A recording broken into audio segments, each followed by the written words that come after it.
어제 저녁에 제가 죄가 무엇인지에 대해서 말씀을 드렸습니다. 죄가 무엇이라고 말씀드렸습니까? 나입니다. 나를 중심으로 사는 태도, 생각, 그건 다 죄예요. 오늘 오전 시간에는 그 죄가 어떻게 용서받는지를 제가 말씀을 드렸습니다. 오늘 오후 시간에는 그 용서받은 죄가 어떻게 처리되는지를 제가 말씀을 드리고자 합니다. 이렇게 하면 제가 여러분께 드린 시간들이 제대로 아마 전달이 될 거라고 연결될 거라고 생각이 좀 됩니다. 오전에 저희가 거짓 믿음 또는 위조 믿음 또는 모조 믿음이라고도 합니다. 위조라고 번역하기도 하고 또는 모조라고 번역하기도 했어요. 모조 복음이 무엇인지를 모조 믿음이 뭔지를 말씀드렸습니다. 뭐가 모조 믿음이라고 했습니까? 믿는다고 얘기하지만 뭐가 없어요? 열매가 없는 것입니다. 순종이라고 하는 열매가 없는 믿음은 반드시 그것은 모조 믿음이라고 말씀을 드렸어요. 근데 모조 복음도 있습니다. 물론 오전에 또 우리 홍순호 선교사와 또 우리 최 집사님의 말씀을 통해서 여러분이 들으셨지만 여기 시대의 소망에 보면 모조 복음이란 단어가 사용되어 있어요. 35쪽, 36쪽에 보면 사람이 자신의 행위로 자신을 구원할 수 있다고 하는 원칙은 모든 이방인의 종교의 기초에 놓여 있다고 했습니다. 이 원칙이 누구의 어떤 종교의 원칙이 되었다고 했냐면 유대 종교의 원칙이 되었다고 했어요. 그래서 예수님께서 이 땅에 오시기 직전에 이 교회가 그러니까 유대 교회죠. 하나님의 백성들입니다. 어디에 완전히 물들어 있었냐면 행함으로 말미암아 구원 얻는 그 종교에 완전히 물들어 있었다고 말씀하고 있어요. 그런데 이 모조 복음에는 문제가 있습니다. 물론 하나님을 믿고 하나님의 말씀을 순종함으로써 구원을 얻고자 하는 시도예요. 율법을 잘 지켜서 구원을 얻으려고 하는 것입니다. 나의 어떤 공로를 더해가지고 구원을 얻으려고 하는 것이죠. 여기에 이 모조 복음의 가장 심각한 그 문제 가운데 하나는 이거예요. 사단이 이 원칙을 심어놓았다. 이런 원칙이 신봉되는 곳에서는 어디서나 이제 이게 중요합니다. 사람은 죄를 막을 방벽을 가지지 못하게 된다는 것입니다. 듣기는 좋아요. 다 용서받았다는 것입니다. 믿기만 하면 다 용서받았다는 것이에요. 또는 우리가 뭔가를 내가 해서 구원을 얻으려고 하는 이 모든 시도는 그때는 좋게 보일지 모릅니다. 근데 문제는 뭐냐면 죄를 막을 방벽이 없다는 것이에요. 정말 예수님께 내 마음을 들여서 예수님의 내 마음속에 모셔드리고 그분께 내 마음을 진정 드리는 그러한 참된 믿음이 없이는 우리가 죄를 막을 방벽을 결코 얻지 못한다는 것입니다. 우리의 행위로도 불가능합니다. 우리가 믿기만 하는데 하는 이런 단순한 믿음 가지고도 안 되는 것이에요. 제가 말씀드린 믿음은 진정한 믿음, 모조 믿음이 아닌 정말 그 순종의 열매로 나타나는 그 믿음을 말하는 것입니다. 그 믿음이라야 정말 마음속에 예수님께서 계시고 나의 삶을 예수님께서 책임지고 인도해 주셔서 죄에 대한 방벽까지도 이루어지는 것이에요. 이것이 바로 진정한 복음입니다. 그래서 제가 오전에 제가 이 참된 믿음에 대해서 말씀드렸고 실은 그 위조 그 집회를 연구하는 사람들이 위조 집회만 계속 연구하는 게 아니라 그렇지 않습니까? 뭘 연구한다고 그래요? 참된 집회를 자세히 살피는 것입니다. 예. 참된 집회를 잘 살피면 위조 집회를 금방 구별할 수 있어요. 근데 위조 집회가 뭔지만 그만 자꾸 보다가는 뭐 종류가 얼마나 많은지 모르죠. 때문에 그게 위조인지 진짜인지 모를 수 있다는 것입니다. 그래서 위조 복음을, 모조 복음을 분간하는 가장 확실한 길은 우리가 참된 믿음과 참된 복음을 올바로 깨닫는 것이에요. 그래서 제가 오늘 오전에 그에 대한 일부를 말씀드렸고, 이제 이 오후 시간에 그러면 우리가 용서받았던 그 죄가 어떻게 최종적으로 처리되는지를 좀 말씀드리기만 합니다.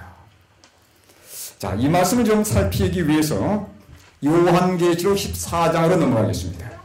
요한계시록 14장 6절과 7절의 말씀이에요. 제가 이 두 성경절 가지고 수십 번 설교한 것 같아요. 근데 매번 설교할 때마다 내용이 다르게 나오더라고요. 그러니까. 왜? 너무도 무궁무진합니다. 제가 이 두 성경절 가지고 지금까지 아마 십수번 설교했던 것 같아요. 근데 한 번도 같은 내용을 설교해 본 적이 없습니다. 왜냐하면 이 두 성경절 속에 엄청난 진리가 포함되어 있기 때문이에요. 오늘 제가 말씀드린 내용도 역시 여러분이 듣지 못했을 내용일 수 있습니다. 자, 읽습니다. 제가 14장 6절 읽겠습니다. 또 보니 다른 천사가 공중에 날아가는데 땅에 거주하는 자들 곧 모든 민족과 종족과 방언과 백성이 되잖아. 영원한 뭘 가졌더라? 복음을 가졌더라. 그 다음입니다. 7절입니다. 그가 큰 음성으로 이르되, 자, 6절에 복음을 언급했어요. 7절에 큰 음성으로 이르되 하나님을 두려워하며 그에게 영광을 돌리라. 이는 그의 심판의 시간이 이르렀음이니 하늘과 땅과 바다와 물들의 근원을 만드신 이를 경배하라 하더라.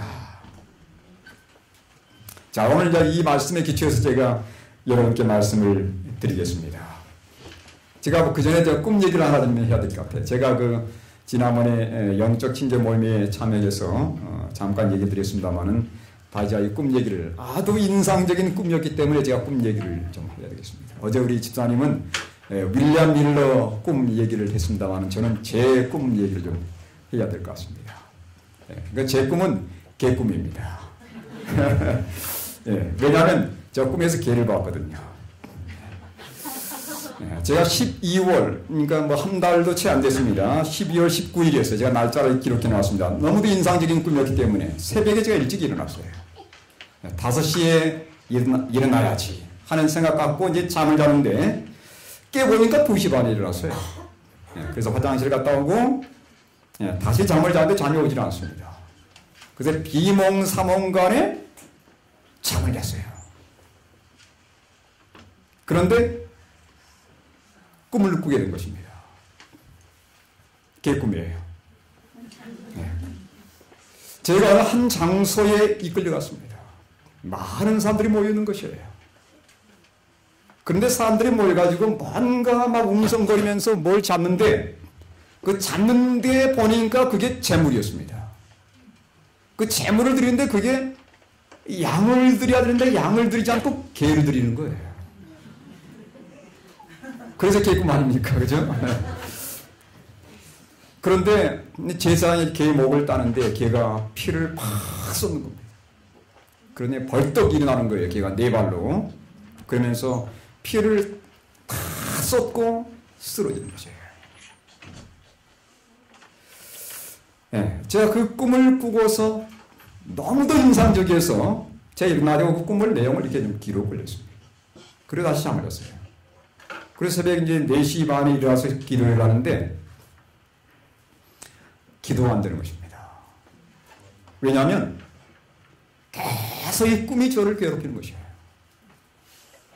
그러면서 제게 계속 들려오는 말씀이 있었습니다. 그 말씀이 뭐냐면 요한복음 19장 30절의 말씀이었어요. 여러분 무슨 말씀인지 잘 아십니까? 예수님께 십자가에 돌아가실 때 마지막으로 외치신 말씀이에요. 뭐라고 외치셨습니까? 다 이루었다라고 외치고 돌아가셨어요.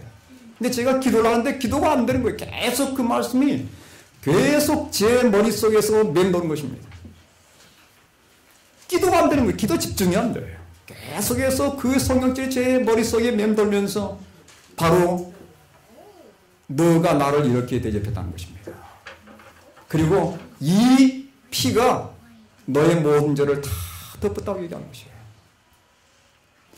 제가 그 십자가에 달리시는 그 예수님의 그 어린 양, 왜 어린 양이 아니고 왜 그날 하나님께 제게 개를 보여줬을까? 물론 그게 정말 개꿈일 수 있습니다. 근데 그 꿈은 제게 너무도 인상적이었어요. 제가 어떤 생각이 들었냐면, 내가 예수님을 지금까지 이렇게 취급했구나. 제가 필리핀에 있으면서 가장 싫어하는 게 뭐냐면 개였습니다. 제가 필리핀에 11년을 살았어요. 뭐 선교사 활동도 하고 뭐 공부도 하고 뭐 또 가르치기도 하고 하면서 11년을 살았는데, 그 필리핀에 살면서 제일 보기 싫은 게 뭐냐면 개입니다. 개. 여러분, 필리핀의 개는 이 피부병에 걸려가지고 거리에 돌아다니는 개들이 너무도 많아요. 예? 그냥 뭐 털이 다 빠지고 말이죠. 빼자 말려가지고, 게다가 눈에 눈곱까지 끼어서 정말 보기 너무도 징합니다. 그냥 파리떼가 달려들고 말이죠. 예. 그래서 그런 개가 나타나면 사람들이 다 물을 끼얹어 다 쫓아내버려요. 근데 왜 하필이면 그날 어린 양 예수가 아니었고 왜 개가 제게 나타난 것입니까? 예수님은 나를 취급할 때 최고의 친구, 우리가 뭐라고 그럽니까? VIP예요, VIP. 예수는 우리를 VIP로 취급을 하십니다. 특별히 당신의 백성들은 더더구나 그렇습니다. 예수님은 당신의 백성들을 최고의 친구로 대접하세요. 그래서 언제나 가장 좋은 것만을 주십니다. 여러분, 하늘 생각해 보세요. 하늘, 우리가 눈으로 보지도 못했고 귀로도 들어본 적이 없는 그런 곳이에요. 상상을 초월하는 곳입니다. 그런 곳을 예수님께서 친구인 나를 위해서 마련해 놓으셨어요. 그리고 나를 위해서 그분께서 돌아가셨습니다. 근데 나는 예수님을 그 개처럼 너무도 홀대했더라고요. 그날 제 생각 속에 그게 너무도 깊이 들어왔습니다. 예수님 나를 최고의 친구 VIP로 대접하시는데 나는 과연 예수님을 그렇게 대접했는가? 이 생각이 저를 끊임없이 괴롭히는 것이에요. 여러분, 나무에 달린 사람은 저주를 받은 사람이었습니다. 예수님은 우리 모든 저주를 다 짊어지시고 우리 사람들이 정말 거들떠 보지도 않는 정말 홀대하는 그런 취급을 당하셨어요. 그리고 십자가를 지신 것입니다. 그 생각이 제 마음속에 파고 들어오는 것이에요. 내가 예수님을 얼마나 홀대했는지. 그러면서 개처럼 취급한 그 나를 예수님께서 최고의 친구로 대접해 줬다는 이 사실이 제 생각 속에 대비되면서 정말 제 마음속에 깊은 눈물을 그날 아침에 흘렸습니다. 요한복음 19장 3절이 그날 제 아침에 계속 제 머릿속을 때린 것이에요. 다 이루었다는 말씀이었습니다. 그러면서 제 생각이 막 이어지는 것이에요. 그 피가 어떤 역할을 했냐 이것입니다. 여러분, 예수님께서 그 십자가에서 피를 흘려줌으로 인해서 어떤 놀라운 일이 벌어졌습니까? 우리의 죄가 용서받는 경험을 하게 되었어요. 과거 여러분 지상성서로 보시면 짐승의 피를 어디에 발랐습니까? 성소에 발랐습니다. 물론 바르는 장소가 각각 다르긴 했지만 어쨌든 결과적으로 성소에 바르는 것이에요. 휘장에 뿌리기도 하고 분향단에 뿌리기도 하고 때로는 번제단 뿌리에 바르기도 했습니다.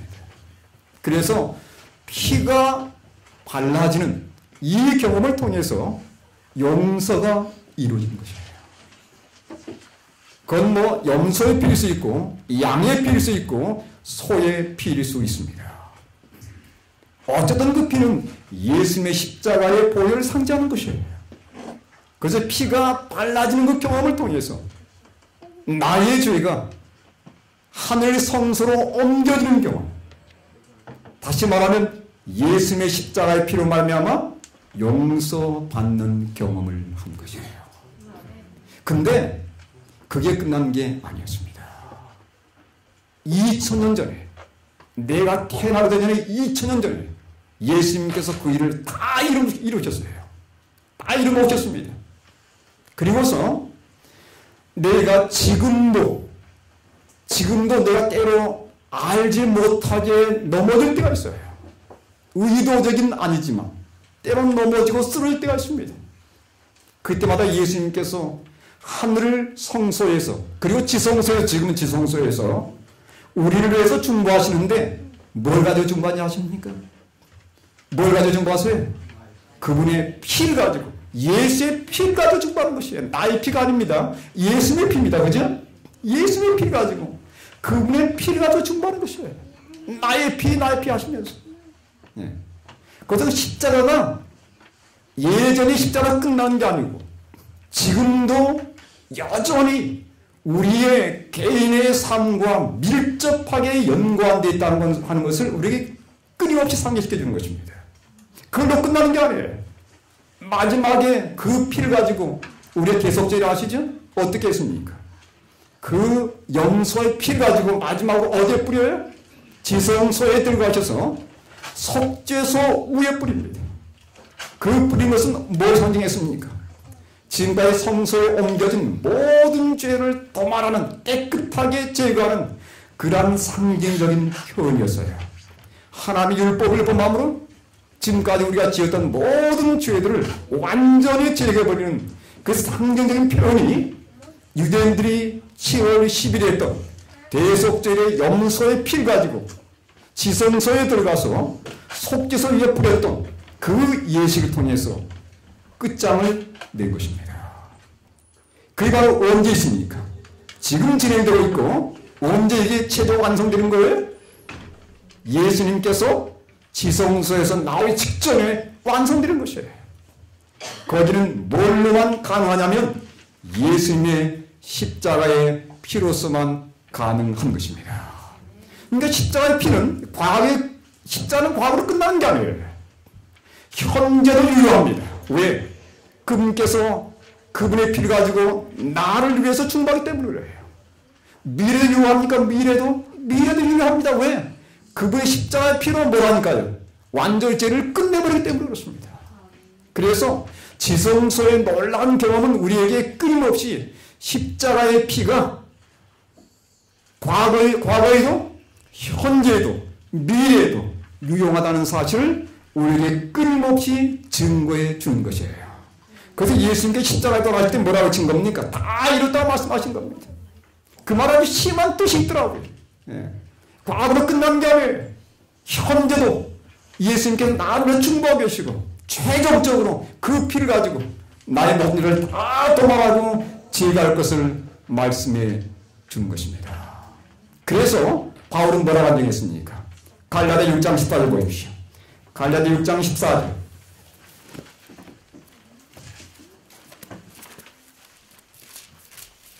갈라디아 6장 14절의 말씀이에요. 우리 잘 아는 말씀입니다. 그러나 내게는 우리 주 예수 그리스도의 십자가 외에 결코 자랑할 것이 없으니 그리스도로 말미암아 세상이 나를 대하여 십자가에 못 박히고 내가 또한 세상을 대하여 그러하니라. 십자가 외에는 결코 자랑할 것이 없다고 말씀했습니다. 왜요? 십자가는 과거이자 현재이자 미래이기 때문에 그렇습니다. 이걸 보여드리는 게 성소의 사건들이에요. 그렇지 않습니까? 끝까지, 처음부터 끝까지 그리스도의 십자가로 진행되는 사건들입니다. 피를 가지고 봉사하는 것이에요. 피를 가지고 중보하는 것입니다. 피로 용서받았고, 피로 발라서 용서받았고, 피를 가지고 예수님을 외치면서 우리를 위해서 중보하고 계시고, 그 피를 최종적으로 바르셔서 완전히 죄를 끝내는 것이에요. 그래서 이 십자가의 성소의 진리는 우리라고는 끊임없이 그리스도의 십자가가 얼마나 놀라운 것인지를 우리에게 상기시켜 주는 것입니다. 이 성소는 지성소는 죄의 최후의 처리 과정을 보여주는 하나님의 구원의 방법이에요. 여기 대전투 489쪽의 말씀입니다. 하늘 성소에서 사람을 위하여 진행되는 그리스도의 중보 사업은 구원의 계획에 있어서 십자가상에서의 그분의 죽음과 마찬가지로 기묘하다. 그분께서 부활하신 후 승천하여 하늘에서 완성하실 일은 그분의 죽으심으로 시작되었다. 우리는 믿음으로 앞서하신 예수께서 우리를 위해 들어가신 휘장 안으로 들어가야 된다. 예수님 따라서는 믿음으로 들어가는 것입니다. 거기는 갈바리 십자가에서 나온 빛이 비치고 있다고 했습니다. 거기에는 지성소에는 갈바리의 십자가에서 나온 빛이 비치고 있는 것이에요. 왜? 피로 말미암아 끝나기 때문에 그렇습니다. 예수님의 그 피로 말미암아 최종적으로 우리 모든 죄가 도말되기 때문에 그렇습니다. 여러분, 그 일이 언제 맞춰질 것입니까? 아주 신속하게, 전 개인적으로 아주 신속하게 맞춰질 것이라고 믿고 있습니다. 때는 몰라요. 때는 알 수 없습니다. 그러나 현재 세상에 진행되는 사건들을 볼 때에 우리 예수님께서 아주 빠른 시간 내에 이 일을 마치게 될 것입니다.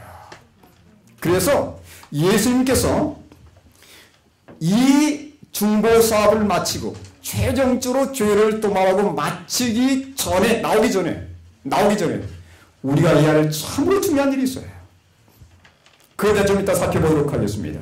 자, 여러분이 졸리시니까 좀 졸지 않도록 제가 좀 얘기를 드리겠습니다. 여러분이 회사에 입사했다고 생각해 보세요. 자, 내가 회사로 입사했습니다. 회사에 입사하면 입사하는 회사원들에게 이 유니폼을 줍니다. 뭐 다 그렇지는 않지만 보통 이제 이렇게 그 직원들이 많이 모여서 뭐 생산직 하거나 하는 분들은 보통 여기 유니폼을 주지 않습니까? 유니폼을 줘요. 그래서 아침에 출근하면 퇴근할 때까지 유니폼을 입고 그 회사에서 일을 합니다. 유니폼이 더러워지면 회사에 세탁기가 있어요. 그래서 그 세탁기로 그것을 계속 빨아 입어야 하는 것입니다. 언제까지 그렇게 해야 됩니까? 언제까지? 그 회사에 재직하는 동안은 계속 그 일이 반복되는 것이에요. 예. 근데 여러분, 마치 그것처럼 예수님께서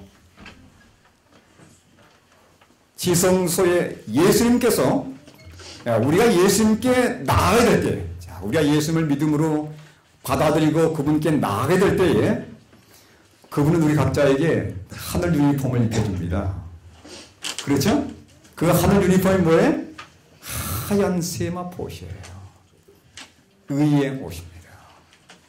개인적으로 정말 예수님을 믿고 예수님에 대한 사랑을 고백하고 그 예수님께 마음을 드리는 사람들에게는 예수님께서 하늘 유니폼을 주세요. 자, 그 유니폼 다 입으셨죠? 예.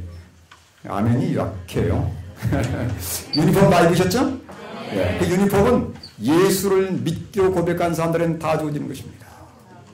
자, 그러면 그 유니폼을 어떻게 해야 돼요? 입다 보면 더러워진단 말이에요. 그걸 빨아들이는 것입니다. 그렇죠?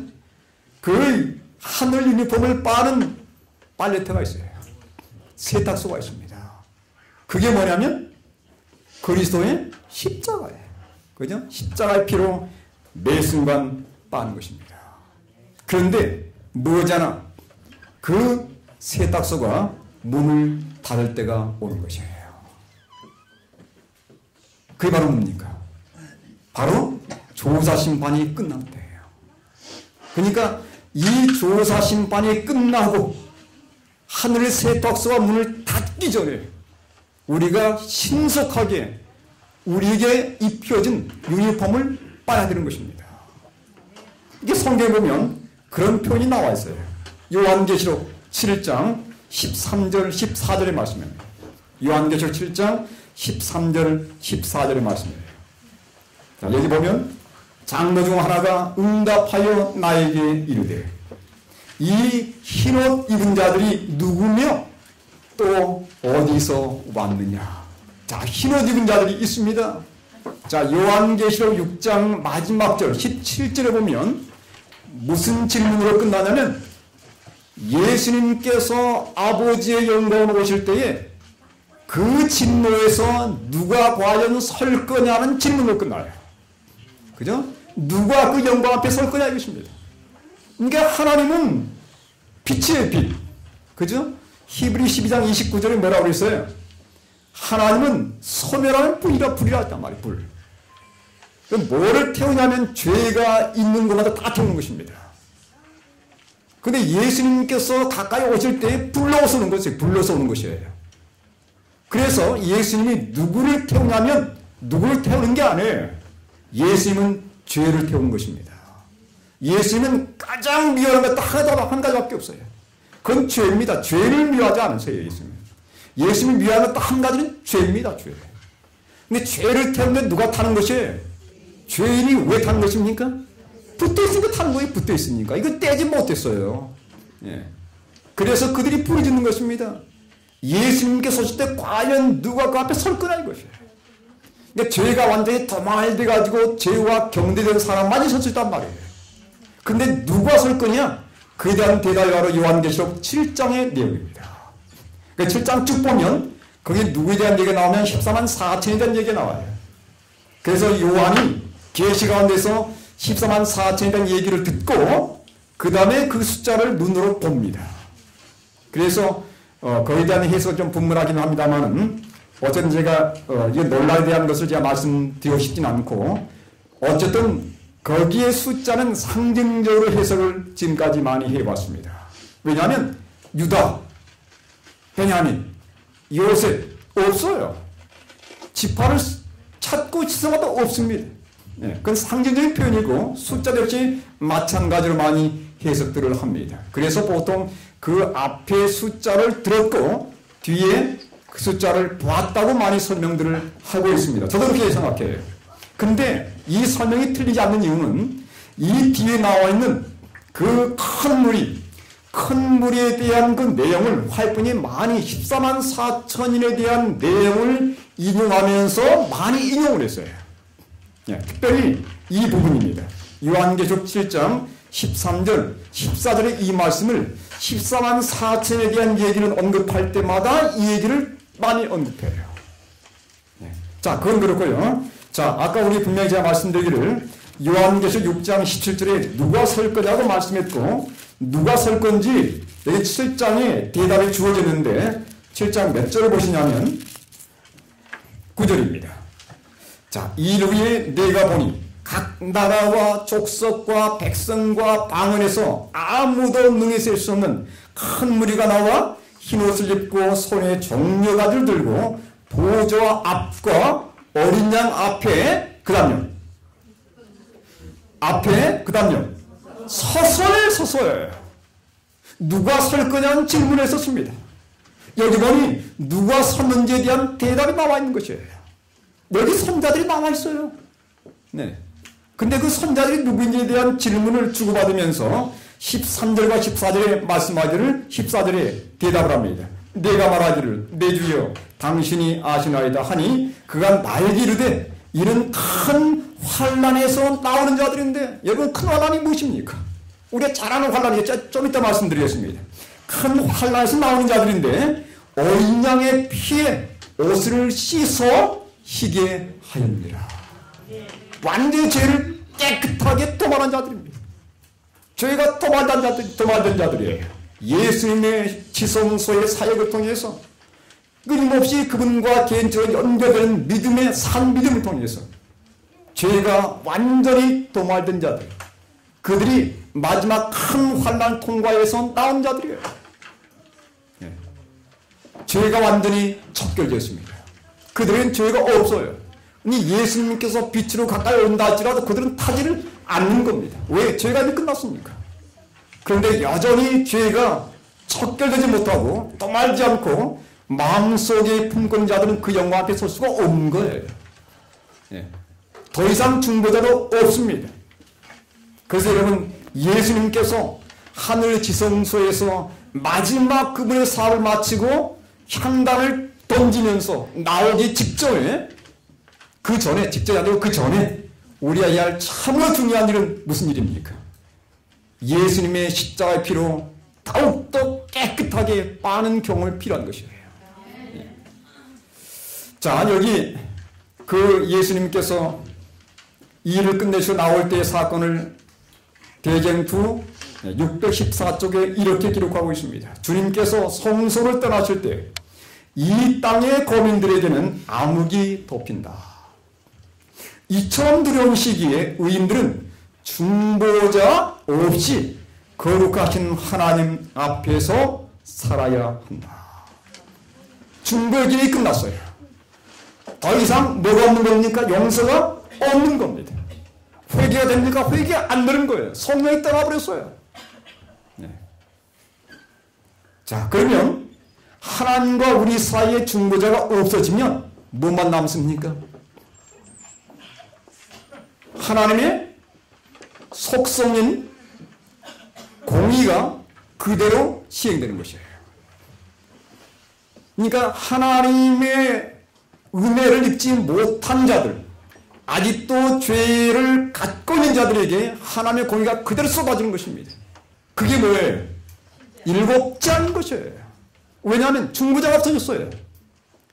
더 이상 우리 사람들의 죄를 붙잡고 있을 예수님의 피의 십자가의 기능이 더 이상 없는 것입니다. 그래서 곧바로 하나님의 공의가 어디로 쏟아지냐면 믿지 자들이 쏟아지는 것이에요. 자, 제가 이 말씀을 읽겠습니다. 하나님의 오래 참으시면 끝났다. 여기 그 앞에 이렇게 되어 있습니다. 자, 중보자 없이 거룩하신 하나님 앞에 살아야 한다. 악인들을 누르고 있던 억제는 제거되고. 왜요? 중보가 끝났습니다. 사단이 마침내 회개하지 않은 자들을 완전히 지배하게 된다. 지금까지는 하나님께서 어쨌든 붙들었습니다. 지금까지 여전히 중보의 현황이 있었어요. 사단이 완벽하게 그들 잡지 못했습니다. 이제 예수님의 중보가 끝나면서 중보가 거둬지기 때문에 하나님 손을 떼인 것이에요. 누가 찾아가겠습니까? 하나님이 내버려 두시면 즉각 누가 찾아오냐면 마귀가 찾아오는 것이에요. 여러분, 그래서 성경에 하나님이 내버려 둔다는 표현은 무서운 표현인 것입니다. 더 이상 중보의 손길이 미치지 않는다는 얘기예요. 그래서 하나님이 내버려 두시니까 즉각 누가 역사합니까? 사단이 역사에서 완전히 장악해버렸어요. 하나님의 오래 잡심은 끝났다. 세상은 하나님의 은혜를 거절하고 그분의 사랑을 멸시하고 그분의 율법을 유린하였다. 악인들은 그 은혜 시대에 주어진 기회를 잃어버렸고 계속적으로 거절당한 하나님의 영은 마침내 거둬졌다. 영이 철수해버린 것이에요. 하나님 영이 철수해버렸습니다. 하나님의 은혜로 보호를 받지 못하기 때문에 그들은 악한 자 마귀에게서 방어되지 못하는 것입니다. 못한다고 그랬어요. 방어되지 못한다. 사단은 이 땅의 거민들을 최후의 큰 환난 가운데 빠뜨릴 것이다. 왜 마지막 하나님 백성들에게 환난이 오는 것입니까? 자, 좀 이따 제가 말씀드리겠습니다. 첫 번째, 자, 중보의 사업이 끝나고 중보자가 사라져버렸습니다. 하나님이 없어진 게 아니에요. 여러분 혼동하지 마시기 바랍니다. 하나님이 없어진 게 아닙니다. 하나님은 계시는데 무슨 기능이 끝났다는 얘기입니까? 중보자로서 기능이 끝났다는 얘기예요. 하나님이 없어진 게 아닙니다. 하나님은 여전히 중보의 기능이 끝났지만 자신의 백성들이 완전히 추해졌기 때문에 그 백성들을 최대한 보호하신 것이에요. 자, 첫 번째, 자, 징조를 보십시오.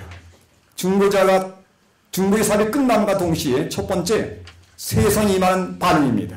악인들이 마귀에 완전히 점령되는 것이에요. 이게 첫 번째, 중보가 끝나면서 일어나는 첫 번째 반응입니다. 더 이상 중보자 예수님께서 죄를 저지한 일이 없기 때문에 마귀가 그들을 완전히 사용하는 것이에요. 그들의 형상에서 완전히 마귀의 형상에 반사되는 것입니다. 두 번째, 제가 아까 말씀드렸죠. 중보자가 없기 때문에 하나님의 공의가 그대로 쏟아지는 것입니다. 이게 바로 일곱 진노예요. 일곱 대접입니다. 재앙이에요. 그래서 이 세상에 하나님의 진노가 쏟아지기 시작하는 것이에요. 하나님의 공의입니다. 공의.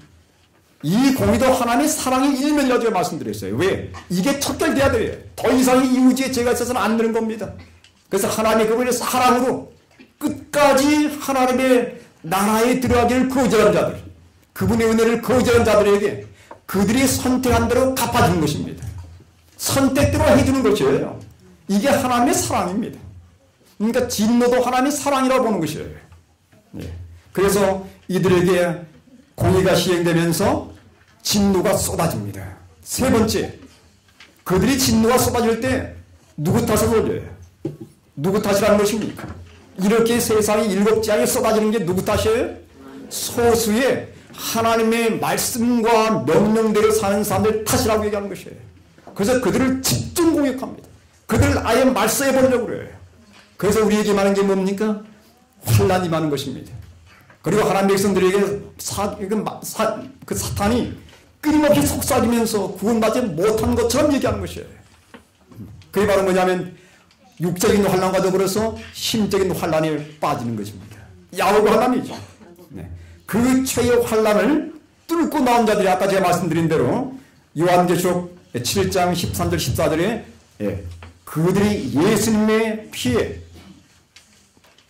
그들의 유니폼을 하늘에 주는 그 유니폼을 깨끗하게 씻은 자들이 이 마지막 환란을 통과할 것이라고 말씀드렸어요. 만약 예수의 피로 씻음 받지 않았다면 그들도 누구 안에 들어가는 것입니까? 재앙을 받는 무리 속에 들어가는 것이에요. 사단이 그들을 장악할 것입니다. 그런데 하나님께서는 이 마지막 고통당하는 백성들을 결코 그냥 두지 않습니다. 그 하나님 백성들을 보호하시는 것이에요. 그래서 이 화이프의 말씀 가운데 보면 주신 말씀이 바로 시편 34편 7절의 말씀이었습니다. 여호와의 천사가 주를 경외하는 자를 둘러 진치고 그들을 건지시는도다. 하나님께서 천사를 보내셔서 천사를 보내셔가지고 당신의 것들을 보호하시는 것이에요. 중보는 끝났습니다. 고난이 세상에 임하기 시작하는 것이에요. 그럴 때 하나님께서 그들의 백성들을 그분의 놀라운 천사들을 보내셔서 그들을 감싸시고 악의 무리에게서 해를 당하지 않도록 하시는 것이에요. 이때는 한 사람도 순교당하는 사람이 없습니다. 왜요? 중보사업이 끝났기 때문에 순교할지라도 그 순교가 사람들에게 뭘 미치지 못해요. 감동을 미치지 못합니다. 순교할 필요가 없는 것이에요. 그래서 이때는 예수님께서 당신의 백성들이 세상 사람들로부터 고통당할 때 그들을 철저히 보호하시는 것이에요. 가장 큰 고난은 그들의 마음속의 고난입니다. 과연 내가 모든 죄를 다 회개했고 정말 하나님 앞에 내가 깨끗하게 되는가? 이게 마음속에 끊임없이 마귀가 속삭이는 음성이 들리는 것이에요. 이것 때문에 고민하는 것입니다. 이게 더 큰 환난인 것이에요. 시편 46편 1절 3절에 하나님은 우리의 피난처시요 힘이시니 환난 중에 만날 큰 도움이시라. 땅이 변하든지 산이 흔들려 바다 가운데 빠지든지 바닷물이 솟아나고 뛰놀든지 그것이 넘침으로 산이 흔들지라도 온 우주가 완전히 뒤집어 엎친다 할지라도 그 말이에요. 여러분 마지막 때 천년계에 놀라운 변화도 있을 거라고 그랬습니다. 그죠? 완전히 들이박지 되는 거예요. 예? 뭐 구름이 그냥 부딪히기 시작하고 말이죠. 물이 거꾸로 흐르고 태양이 그냥 갑자기 중단되고 온갖 이해되지 않은 천연계의 이상들이 나타날 것입니다. 그럴지라도 하나님께서 누구를 보호하세요? 당신의 백성들을 피난처가 되셔서 보호하신다고 분명히 말씀하고 있습니다. 또 더 놀라운 약속이 있어요. 이사야 43장 1절로 3절의 말씀. 저는 이 약속을 참으로 좋아합니다. 이사야 43장 1절로 3절. 여러분 펴시고 제가 읽겠습니다. 야곱아, 너를 창조하신 여호와께서 지금 말씀하시느니라. 이스라엘아, 너를 지으신 이가 말씀하시느니라. 너는 두려워하지 말라. 내가 너를 구속하였고 내가 너를 지명하여 불렀하니. 이거 얼마나 고맙습니까? 그럼 뭐라 그러세요? 내 거야, 내 거야. 이건 정말 예수님께서 정말 그분을 홀대하는 나를 위해서 최고의 대접을 하는 것입니다. 내 거라는 거예요. 내 거라는 거예요. 그래서 거기 말씀하기는 물 가운데 지날 때 다 보호할 거라 말씀하십니다. 어떤 환란이 온다 할지라도 두려워할 게 없는 것이요. 왜? 그분 것이기 때문에 그렇습니다. 그분이 보호하시는 것이에요. 사랑하는 여러분, 이건 아직 되어지지 않은 일입니다. 그러나 무엇이나 신속하게 이런 사건들이 우리의 삶 속에 경험되어질 것입니다. 이런 경험을 하기 위해서 우리가 지금 해야 할 일이 무엇입니까? 날마다 그리스도의 십자가를 붙들고 믿음으로 예수님을 지성소에 따라 들어가서 정말 그분이 하나님 앞에 나의 피 하고 외칠 때 그분의 피로 말미암아 씻음받는 경험을 우리의 매일의 삶 속에서 경험해야 되는 것입니다. 이게 바로 우리가 지금 해야 할 가장 중요한 숙제예요. 이건 한 번 끝나는 게 아닙니다. 날마다 반복돼야 될 일이에요. 그래서 모자란 예수님께서 하늘 셋 다섯의 문을 닫기 전에 우리가 열심히 씻고 씻어서 우리 안에 정말 하나의 흠도 없이 하나님 앞에 서는 그러한 경험이 우리 모두에게 있게 되길 간절히 바랍니다. 제가 이제 시간 좀 줄이면서 레위기서의 말씀 하나 보겠습니다. 자, 여러분 대속절, 우리가 지금 대속절에 살고 있지 않습니까? 대속절에 실제로 이스라엘 백성들은 어떻게 그날을 보냈습니까? 이게 바로 대속절을 살고는 우리에게 참으로 중요한 교훈을 제공해 줍니다. 레위기 16장 29절 30절의 말씀이에요. 레위기 16장 29절 30절입니다. 자, 읽겠습니다. 너희는 영원히 이 규례를 지킬지니라. 일곱째 달, 곧 그 달 10일에 너희는 스스로 뭐하고? 스스로 괴롭게 하고 그랬어요. 그 다음 아무 일도 하지 말되 본토이든지 너 중에 거류하는 거류민이든지 그리하라. 30절 이 날에 너희를 위하여 속죄하여 너희를 정결하게 하리니 너희의 모든 죄에서 너희가 여호와 앞에 정결하리라. 이게 대속절에 하나님께서 우리에게 했던 놀라운 일이었습니다. 정결케 하시는 것이에요. 그분의 일이었습니다. 그분께서 완전히 깨끗하게 제거해버림으로써 우리를 위해서 정결의 작업을 마친 것이에요. 근데 바로 그날 그 사람들은 무엇을 했습니까? 여기 29절 다시 보십시오. 스스로 괴롭게 하고요. 두 번째는 아무 일도 하지 말됩니다. 저는 이 두 가지 단위에서 참으로 좀 깊은 내용을 다시 한번 생각해 보게 되었어요. 스스로 괴롭게 하라. 이게 뭔가요? 여러분 그날 이스라엘 백성들은 금식했습니다. 금식의 의미는 무엇입니까?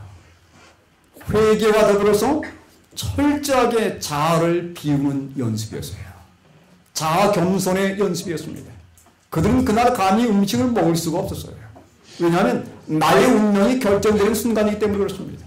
그 정말 엄숙한 가운데 자신들을 돌아보면서 정말 하나님 앞에 경건한 마음과 모습으로 섰던 때가 바로 그날이었어요. 이걸 우리 현대 우리의 삶 속에 한번 비춰보기를 원합니다.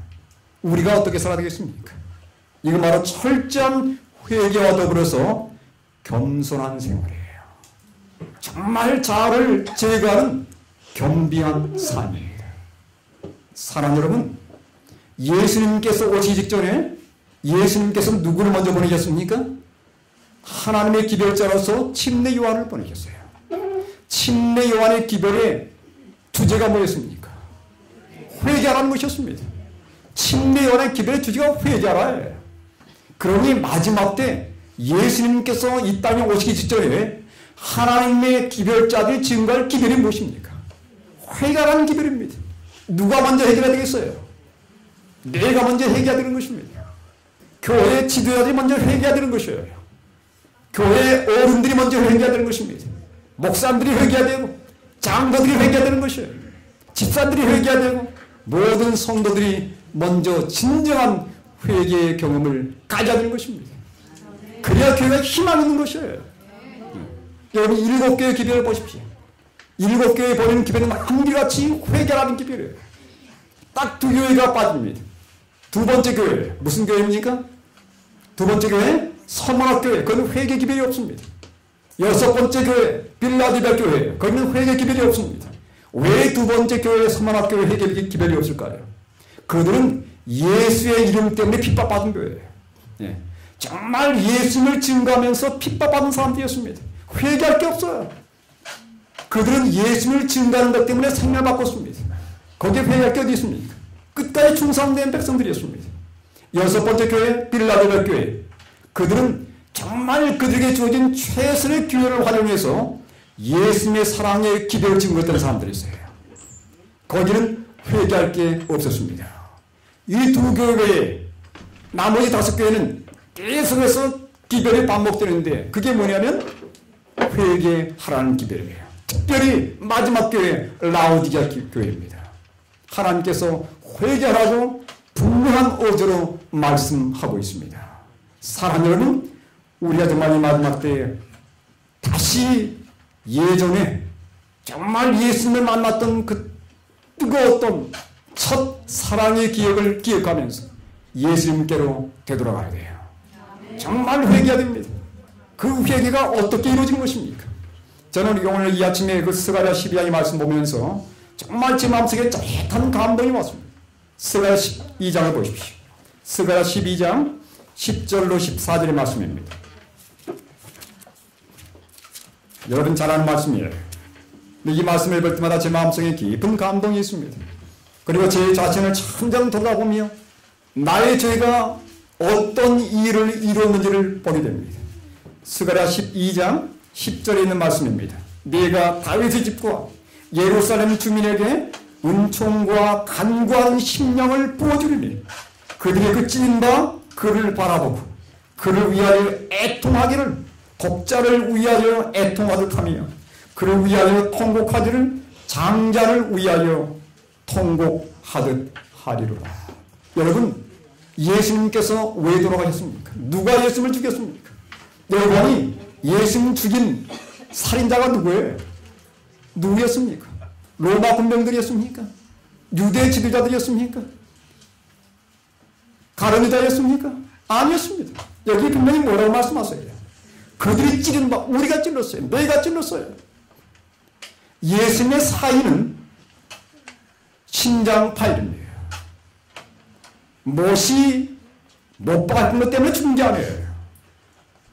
창으로 찔러서 그분 죽는다는 게 아닙니다. 예수님의 십자가의 사인은 뭐예요? 심장파일이에요. 심장파일이에요. 심장파일을 누가 일으킨 것입니까? 나의 죄가 일으킨 것입니다. 나의 죄가 예수의 심장을 깨뜨린 것이에요.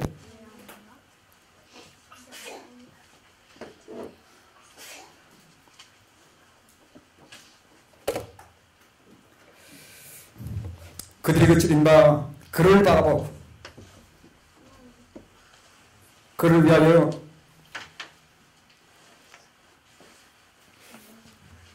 애통하기를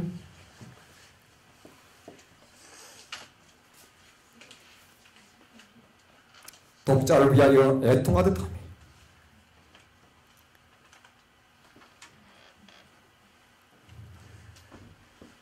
그를 위하여 통곡하기를 장자를 위하여 통곡하듯 하리라. 그날에 예루살렘에 있는 예루살렘에 큰 애통이 있으니 무기또 골짜기 하다드림몬에 있던 애통과 같을 것이다. 온 땅 각 족속이 따로 애통하되 다윗의 족속이 따로 하고 그들의 아내들이 따로하며 나단의 족속이 따로하고 그들의 아내들이 따로하며 레위의 족속이 따로하고 그들의 아내들이 따로하며 심리의 족속이 따로하고 그들의 아내들이 따로하며 모든 남은 족속도 각기 따로하고 그들의 아내들이 따로하리라. 여러분 십자가를 바라보며 거국적으로 그리고 각자 개인이 통곡하는 장면입니다. 뭐가 주어졌습니까? 간구하는 심령이 주어졌다고 했어요. 그들이 십자가를 바라보면서 그 십자가의 예수 그리스도와 나의 죄 때문에 내가 예수님을 죽었다는 사실을 그들이 고백하고 통곡하는 장면입니다. 여기 보니 이름들이 언급되어 있어요. 다윗이 나와 있고 나단이 나와 있습니다. 다윗은 여러분 누굽니까? 왕족입니다. 나단은 누구예요? 다윗의 아들입니다. 레위 족속 아는 것처럼 제사장 가족입니다. 심리 족속 레위의 손자입니다. 여기 두 계급의 사람들은 통치 계급이에요. 그리고 종교 지도자들입니다. 이들이 먼저 회개의 그 자리 앞에 나왔습니다. 사랑하는 여러분, 우리 교회의 목회자들이 그리고 지도자들이 정말 먼저 십자가로 말미암아 굴복될 수 있도록 우리가 그들을 위해서 기도할 필요가 있습니다. 우리의 교회 장로님들이 그리고 우리 교회의 수석 남집사 여집사님들이 먼저 십자 앞에 나와서 그들이 굴복하고 정말 그들이 마음이 깨어지는 경험이 있도록 우리가 그들을 위해서 기도할 필요가 있습니다. 그래야 또 교회는 희망이 있는 것이에요. 이 대속주일에 하나님 백성들이 다 같이 자신들을 스스로 기록하면서 철저하게 죄를 고백하고 회개했던 것처럼 이제는 우리가 그러한 경험을 해야 할 때입니다. 사랑하는 여러분, 예수님의 십자가를 매 순간 바라보면서 그분의 사랑에 끊임없이 굴복되심으로 정말 내가 깨어지고 내 심령이 거듭나는 그러한 경험이 우리 모두에게 있게 되길 간절히 바랍니다. 두 번째, 아무 일도 하지 말라고 말씀했어요. 아무 일도 하지 말라. 그날은 안식일처럼 지켜졌습니다. 여러분, 아무 일도 하지 말라고 할 때 저게 떠오르는 게 두 가지 있어요. 첫 번째는 안식일입니다. 그날은 물론 제7일 안식일은 아니었지만 안식일과 똑같이 진행됐습니다. 구별된 날이었어요. 특별히 마지막 때 이 대속죄일이 진행될 때 하나님 백성들이 특별히 유의할 것은 바로 안식일입니다. 예수님이 지성소에 들어가셨어요. 그리고 법궤 앞에서 봉사하십니다.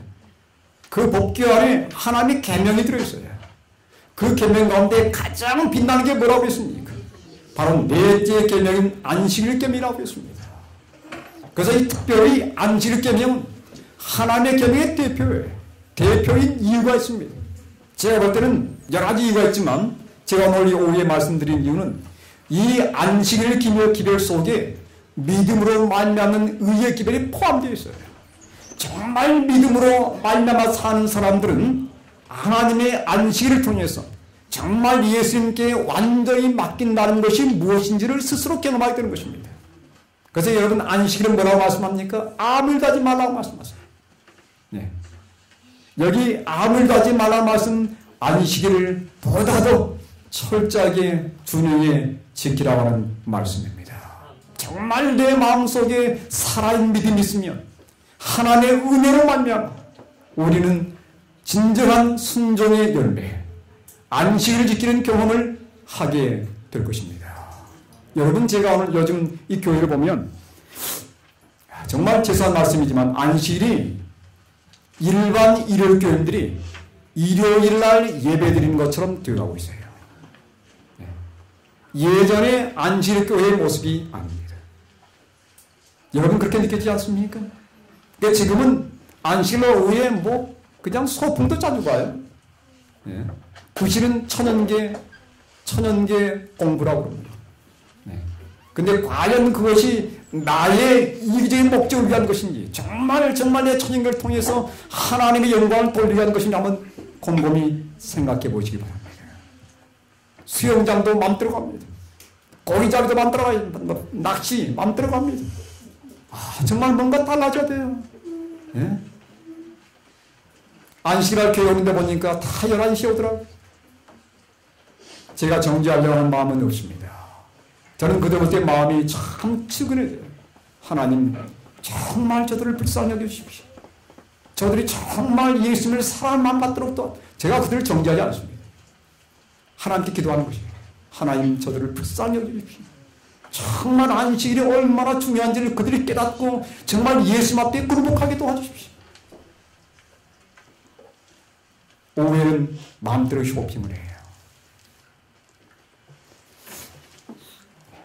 우리가 그런 삶을 정지할 수는 없습니다. 정지하는 것은 더 큰 죄예요. 우리는 그들을 위해서 기도해야 할 것입니다. 그리고 저는 우리 불서시계 우리 가족들에게 제가 정말 바라는 게 있어요. 우리는 교회의 본이 되어야 합니다. 우리는 모든 일에 본이 되어야 돼요. 정말 사랑으로 나누는 일에 본이 되어야 합니다. 네. 정말 다른 사람보다 먼저 헌신하는 일에 본이 되어야 돼요. 다른 사람을 정죄하는 일에 결코 앞서서는 안 되는 것입니다. 그러면 이 불쏘시개 자체가 욕으로도 보여요. 네. 여러분 결코 정죄하지 마십시오. 정말 우리 마음을 최선을 다해서 정말 예수님께서 사랑을 보였던 것처럼 우리가 그들을 사랑하는 것입니다. 그렇지 못하는 사람들에게 나와 똑같은 신앙을 가지 못한 사람들에게 여러분 정죄하는 음성을 바라는 대신에 그들을 여러분 사랑해 주시기 바랍니다. 그 사랑으로 완전히 높게 만들어 주십시오. 그 사랑을 통해서 그들이 뭐가 기준인지를 보게 만들어 주십시오. 그게 중요합니다. 내가 정죄함으로 고쳐지지 않아요. 그런데 사랑은 고칠 수 있습니다. 그래서 로마서 2장 4절에 뭐라 했습니까? 하나님의 인자하심이 너희를 인도하여 회개하게 만든다고 했어요. 사랑은 회개에 놀라운 능력이 있습니다. 우리가 그들을 진정으로 사랑해주고 그들과 함께 기도해주고 정말 그들이 그렇게 하지 못하는 것을 때 함께 울며 그들을 돕는다면 그 사랑으로 그들이 이끌림 받아서 그들의 삶에 놀라운 개선들이 일어나게 될 것입니다. 정죄의 눈초리가 아니고 사랑의 눈초리에 다가와서 그들을 위해서 기도하시고 그들을 위해서 간구하시는 우리 모두 될 수 있게 되기를 간절히 바랍니다. 여러분 안식일은 정말 성수되어야 합니다. 이게 무너지면 교회가 무너지는 것이에요. 여러분 최근에 제가 좀 이따 광고 시간에 좀 말씀드리겠습니다만은 이 안식일 이게 지금 계속 무너져가고 있고 정부에서도 안식일날 예배가 지금 안식일날 시험이 지금 계속 발표되고 있어요. 얼마 전에 의대생들에게 시험이 있었습니다. 의사고시를 저도 그 의사고시를 피하게 하려고 여러 번 뛰었습니다. 정부 관계자를 만나고 찾아가서 얘기도 드리고 전화도 하고 심지어 그 보건복지부 장관에게 팩스까지 다 보냈어요. 예. 우리 부가티제 이름을 해서 다 보내고 예. 직접 인권위에 찾아와서 정말 그 공문도 보내가지고 그들을 통해서 국시원에다가 날짜를 변개달라고 호소를 했습니다. 그런데 들려오는 것은 뭐밖에 없습니까? 노예예요. 반대입니다. 안 된다는 것이에요. 그래서 그 한국연합회 종교부장이 만나가지고 상황을 다 나누면서 이제는 우리가 이렇게 있어서는 안 된다. 교회도 안식일이 많이 무너졌고 또 세상도 지금 이렇게 쪼여오는데 이제는 우리가 뭔가를 해야 한다. 근데 여러분 공교롭게 최근에 또 검정고시가 안식일로 발표됐어요. 1년에 2번 검정고시 있습니다. 지금까지는 안식일이 걸리지 않았죠? 예. 그런데 최근에 발표된 검정고시는 2날 다 안식일이에요. 지금 계속해서 우리를 지금 조여오고 있습니다. 교회 내에서는 안식일이 무너져가고 있고 교회 밖에서는 안식일을 지키지 못하게 지금 강요하고 있어요. 이러한 때에 여러분 우리가 어떻게 해야 되겠습니까? 위기는 지금 닥쳐오고 있습니다. 화이트는 그 예정을 5권에 효과적인 저항을 하라고 말씀했어요. 효과적으로 저항하라. 효과적으로 개항하고 있습니다. 그래서 우리가 그런 방식들을 지금 사용하기 위해서 제가 좀 이따 말씀드리면서 여러분께 설명을 받도록 하겠습니다. 그래서 과거에 우리 미국에서 유료협령이 강의될 때 우리 교단이 함께 나서가지고 그 당시 교인들이 많지 않았습니다. 200만 때로는 800만 수많은 사람들 동원시켜가지고 서명해가지고 정부에 제출했어요. 그래서 1888년과 1923년도에 유료협령이 맺어갈 때 그때마다 성도들이 함께 연합해가지고 서명활동을 벌여서 안식일이 계속 지켜지고 유료협령이 지연되는 그러한 결과들을 맞게 되었습니다. 화이트님께서 말씀하셨어요. 이런 일이 있을까 예상하고 기도만 하고 있지 말라는 것입니다. 뭔가 하면서 효과적인 대안을 하라고 했어요. 그래서 우리가 여러분 이런 일들이 되는 걸 보면서 정말 때가 임박했음을 다시 한번 심각하게 여기시고 정말 안식일을 성수하는 그런 경험이 있게 되길 간절히 바랍니다. 이제 마지막으로 아무 일도 하지 말라는 이 말씀을 드리면서 이 말씀은 믿음의 의의 삶이에요. 아무 일도 하지 말라. 하나님께 완전히 맡기라는 것입니다. 너 자신의 일을 하지 말라는 것이에요. 히브리서 4장 10절에 보면 이미 그의 안식에 들어간 자는 하나님이 자기의 일을 쉬신 것 같이 그도 자기의 일을 쉬느니라 그랬습니다. 자기의 일을 그치는 것이에요. 그 자기의 일은 죄악의 일입니다. 내 스스로의 노력으로 구원을 얻어보겠다는 시도예요. 이 모든 것들을 그만두라는 것입니다. 그것은 매 안식일마다 우리는 안식일을 지키면서 안식일의 세상적인 일을 내놓으면서 내 스스로의 노력을 통해서 구원 얻어보려고 하는 이 모든 시도를 내려놓는 것이에요. 그래서 안식일은 믿음으로 만나는 의의가 무엇인지를 가장 실제적으로 가르쳐주는 기별입니다. 그런데 이 기별이 바로 세체천사의 기별이고 안식일 기별이에요. 여러분 그렇지 않습니까? 그래서 여러분 이 마지막 때에 이러한 일이 진행된다는 사실을 기억하면서 제가 시간이 다 되기 때문에 마치겠습니다. 어쨌든 우리가 어느 때보다도 예수님께서 마지막으로 지성소에서 그분의 사업을 마치시고 나올 지금 직전에 놓여 있어요.